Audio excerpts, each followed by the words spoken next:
Avengers doomsday के नए scenes, secret Wars में एक ओजी एवेंजर का रिटर्न एंड ऐसी और भी बहुत सारी लेटेस्ट लीक्स हैं आज मेरे पास Avengers Doomsday and Spiderman brand new day दोनों को लेकर। सब्सक्राइब कर लो and without further ado let us begin दोस्तों। तो सबसे पहले तो बिगेस्ट अपडेट ये है कि फिलहाल लंदन में एवेंजर्स डूम्सडे के रीशूट्स चल रहे हैं एंड तुम्हें उन एक्टर्स के नाम बता देता हूं जो ये सीन्स शूट कर रहे हैं। सबसे पहले तो डेविड हार्बर एके रेड गार्डियन, अपना बकी भाई एंड क्रिस हेम्सवर्थ यानी थॉर, ये वहां पर हैं। लेकिन इनके अलावा भी वहां पर कुछ एक्टर्स के देखे जाने की भी रूमर्स हैं। उन एक्टर्स में से सबसे टॉप पर नाम है टॉम हॉलैंड का एंड उनका वहां होना फुल ऑन सेंस भी बनाता है क्योंकि ना सिर्फ स्पाइडरमैन ब्रांड न्यू डे की फिल्मिंग खत्म हो चुकी है बल्कि अब तो ट्रेलर भी आ चुका है एंड टॉम अब फ्री होंगे तो अब वो एवेंजर्स डूम्सडे के अपने जो भी सीन्स हैं उन्हें बड़े आराम से फिल्म कर सकते हैं। ये जो रीशूट्स किए जा रहे हैं इनका पर्पस मेनली है कैरेक्टर्स की कहानी में और डेप्थ ऐड करना और इन सारे हीरोज के बीच के रिलेशनशिप को और अच्छे से दिखाना। बहुत सारे इनसाइडर्स पहले ये कह रहे थे कि स्टीव रॉजर्स का बेटा और पेगी तो डूम्सडे में सर्वाइव कर जाएंगे लेकिन डूम स्टीव को मार देगा। अब एग्जैक्टली इसकी ऑपोजिट अपडेट आ गई है एंड ट्रस्ट मी ये वाली सच है। So the good news is that कि स्टीव रॉजर्स एक्चुअल में सीक्रेट वॉर्स में भी होगा।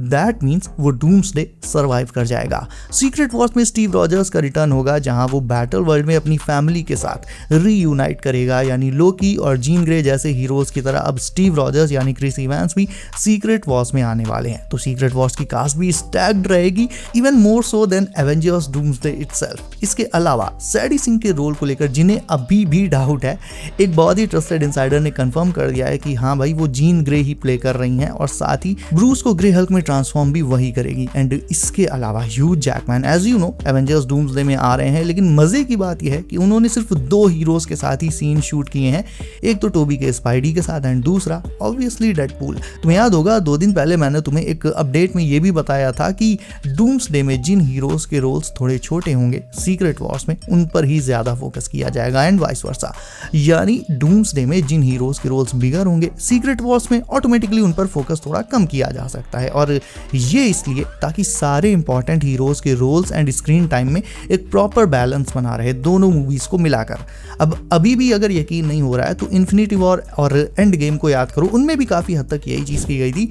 इन्फिनिटी वॉर में जैसे ब्लैक विडो का अगर एग्जांपल ले लो तो उसके कितने ही सीन्स थे इन्फिनिटी वॉर में, आई थिंक ठीक थे, बहुत ज़्यादा नहीं थे। लेकिन वहीं एंड गेम में ना सिर्फ नताशा का रोल और भी इंपॉर्टेंट हो गया था बल्कि उसके साथ साथ स्क्रीन टाइम भी काफ़ी अच्छा खासा बढ़ गया था। तो इसी तरह से डूम्सडे एंड सीक्रेट वॉर्स में भी कुछ हीरोज़ के साथ ऐसा हो सकता है। भाई मैं उन लोगों से कुछ कहना चाहता हूँ जो ये कह रहे थे कि ब्रांड न्यू डे ट्रेलर के काफ़ी सारे सीन्स AI जैसे लग रहे हैं या अजीब लग रहे हैं। वेल ब्रांड न्यू डे के VFX सुपरवाइजर ने साफ कर दिया है कि जो लोग ट्रेलर को लेकर कंप्लेन कर रहे हैं, बात यह है कि ये ट्रेलर थोड़ा रश में बनाया गया है लेकिन एक्चुअल मूवी के इफेक्ट्स इससे बहुत बहुत बहुत ज़्यादा बेटर रहने वाले हैं। VFX टीम जी जान से ब्रांड न्यू डे को बेस्ट स्पाइडरमैन मूवी बनाने में लगी हुई है और वो इसमें कोई कसर नहीं छोड़ेंगे। मूवी के फाइनल VFX पर अभी भी काम चल रहा है, यानी छोटी मगर मोटी बात यह है कि ट्रेलर थोड़ा जल्दी में बनाया गया लेकिन फिर भी फाइनल मूवी के VFX इससे भी कहीं ज़्यादा औसम होंगे, खुद अंदाज़ा लगा लो। और ब्रांड न्यू डे भी फिर easily best looking Spiderman movie बन जाएगी। काफ़ी सारे लोग ब्रांड न्यू डे के विलन्स को लेकर भी थोड़ा सा कंफ्यूज्ड हैं, स्पेशली मेन विलन कौन होगा ये समझ नहीं आ रहा है। बस यहाँ अलग तो यही रहा है कि टूमी स्टोन ही मेन विलन होगा, इसीलिए उसे अभी तक ट्रेलर में एक बार भी रिवील नहीं किया गया है। वेल मेन विलन को किनारे करो, उस पर हम लोग ऑलरेडी बात कर चुके हैं बहुत बार। मैं बात करने वाला हूँ आज नेड के हॉबगॉब्लिन को लेकर। नो वे होम में एक इंपॉर्टेंट डिटेल जो तुमने मिस कर दी थी वो ये कि नो वे होम के एंड में सारे हीरोज एंड विलन्स अपने अपने रेस्पेक्टिव यूनिवर्सेस में वापस चले गए थे जब स्ट्रेंज ने स्पेल किया था। बट अगर तुम ध्यान दो तो स्ट्रीट में ग्रीन गॉब्लिन का टूटा हुआ मास्क यहीं इसी यूनिवर्स में रह गया था। वैसे तो ये डिटेल है छोटी लेकिन बहुत ज़्यादा इंटरेस्टिंग है क्योंकि इसके थ्रू ही हमें फ्यूचर में नेड को हॉबगॉब्लिन बनते हुए दिखाया जा सकता है एंड उसका सेटअप बिल्कुल परफेक्ट भी है क्योंकि एक तो उसे गॉब्लिन के मास्क के साथ साथ उसका सीरम वाला फॉर्मूला भी समहाउ मिल सकता है जिसे मॉडिफाई करके फिर वो हॉबगॉब्लिन बनेगा। सेकंड, नेड ऑलरेडी ये भूल चुका है कि स्पाइडरमैन कभी उसका बेस्ट फ्रेंड हुआ करता था, तो नेड अगर हॉबगॉब्लिन बनता है तो हमें वैसी ही स्टोरी मिलेगी कुछ जैसे टोबी के बेस्ट फ्रेंड हैरी ने उसकी वॉट लगा दी थी। यानी 2 बेस्ट फ्रेंड्स जब एनिमीज बन जाते हैं तो उस कहानी में आप इंस्टेंटली इन्वेस्ट हो जाते हो क्योंकि उसमें बहुत सारी हिस्ट्री और डेप्थ ऑलरेडी होती है। तो I think may be just may be इस मूवी का एंड आते आते नेड हॉबगॉब्लिन भी बन सकता है। एंड फाइनल अपडेट है देखो कैंग को लेकर। काफी दिनों से वैसे भी कैंग पर कोई अपडेट नहीं आ रही थी, so the new report is that कि एवेंजर्स डूम्सडे में एक फ्लैशबैक सीन दिखाया जाएगा जो पूरी तरह से कैंग वर्सेस डॉक्टर डूम के बैटल पर फोकस्ड होगा। नाउ व्हेन आई से कैंग तो मेरा मतलब है उसके सारे variants A to Z, immortals, Scarlet Centurion और जितने भी वेरिएंट्स काउंसिल ऑफ कैंग्स की सभा में इकट्ठा हुए थे उन सबको डूम एक झटके में वाइप कर देगा। एंड ऐसा वो करेगा सेंट्री एंड वांडा की हेल्प से। कैंग वेरिएंट्स को कूटने के बाद डूम उनकी टेक्नोलॉजी चुरा कर पहले उसे अपग्रेड करेगा और फिर अपने मैजिक के साथ उसे कंबाइन कर लेगा। एंड जैसा कि इस अपडेट में मेंशन्ड है कि डूम काउंसिल ऑफ कैंग्स को वांडा और सेंट्री की हेल्प से उड़ाएगा। तो सेंट्री तो देखो मूवी में कंफर्म्ड है ही। रही बात स्कारलेट विच की, तो अभी 2 दिन पहले ही एलिजाबेथ ओल्सन की पिक आई थी जिसमें वो डॉक्टर डूम हेलमेट के साथ पोज मार रही थी। मे बी तुमने वो पिक भी देख ली होगी।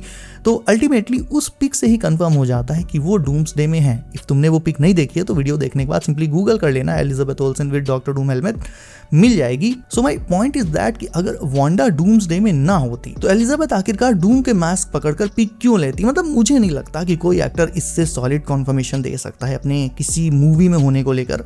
बिना कहे एलिजाबेथ ने सब कह दिया। बाय द वे डूम का जो हेलमेट उन्होंने पकड़ा हुआ था भाई, बहुत ही इंसेन डिजाइन था उसका, बिल्कुल कॉमिक, एक्यूरेट और इंटिमिडेटिंग।